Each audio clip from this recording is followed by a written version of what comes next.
Bonjour, bienvenue à vous sur Maghreb Intelligence. Nous allons commencer notre tournée habituelle des kiosques maghrébins par l'Algérie et son rapport parlementaire français qui en a surpris plus d'un en évoquant une probable candidature de Bouteflika.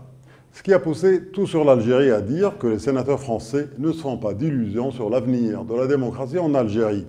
Il n'existe pas de réelle pression populaire en faveur d'une évolution du régime, en dépit de l'impression de sclérose que peut dégager le pouvoir en place, affirment les auteurs du rapport qui ont auditionné plusieurs personnalités algériennes et françaises, racontent tout sur l'Algérie.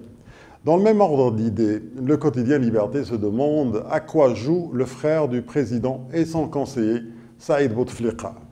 À l'enterrement de l'ancien chef de gouvernement Reda Malek au cimetière El Alia, Saïd Bouteflika s'est fait comme un devoir de s'afficher et de manière ostensible avec le président du Forum des chefs d'entreprise, Ali Haddad. Ali Haddad, dont le démêlé public avec le Premier ministre Abdelmajid Tebboune était interprété comme une tombée en disgrâce.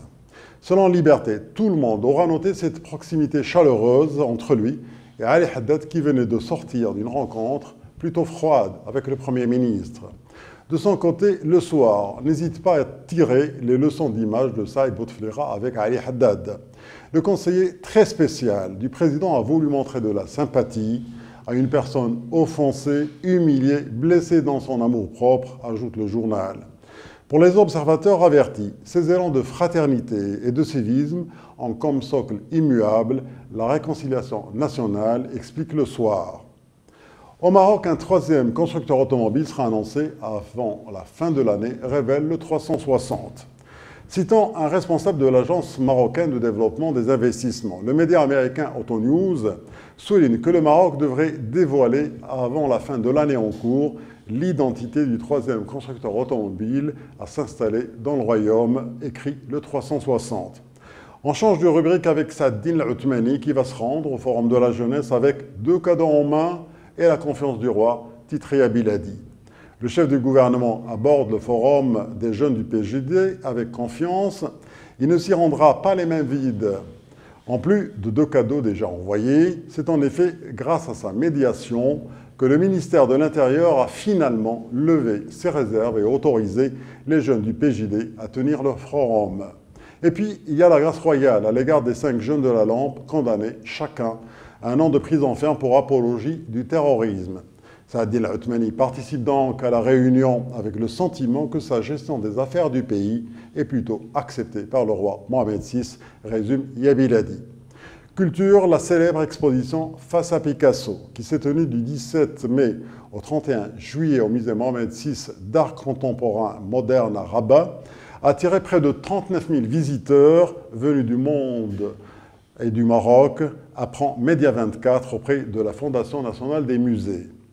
Organisée par la Fondation nationale des musées, en collaboration avec le Musée national Picasso Paris, cette exposition consacrée au maître du XXe siècle a permis aux visiteurs de découvrir Picasso à travers une centaine d'œuvres, ajoute Média 24. En Tunisie, la campagne anti-corruption bat son plein. Les autorités ont procédé au démantèlement d'un réseau spécialisé dans le vol des médicaments d'une clinique affiliée à la Caisse nationale de la Sécurité sociale, rapporte Business News. Par ailleurs, une unité d'investigation spécialisée est parvenue à arrêter une vingtaine de fonctionnaires pour abus de pouvoir et abus de biens publics. Ils seront traduits devant le pôle judiciaire financier après l'achèvement de l'interrogatoire, poursuit Business News. C'est pourquoi Réalité se demande malicieusement si Rachid Ghannouchi et Essebsi fils craignent Youssef Chahed. Depuis le début de la campagne anti-corruption, en mai dernier, la cote de popularité de Youssef Chahed n'a cessé de grimper et une bonne partie de l'opinion publique commence à lui attribuer un statut de présidentiable. D'après Réalité, le leader d'Ennahda, Rachid Ghannouchi et Hafed Qaid Essebsi, directeur exécutif de Nida Tounes, aurait explicitement demandé à Youssef Chahed de ne pas se porter candidat aux élections présidentielles de 2019. C'est par cette nouvelle que nous refermons notre kiosque aujourd'hui. Merci pour votre fidélité. À demain pour une nouvelle édition. D'ici là, portez-vous bien.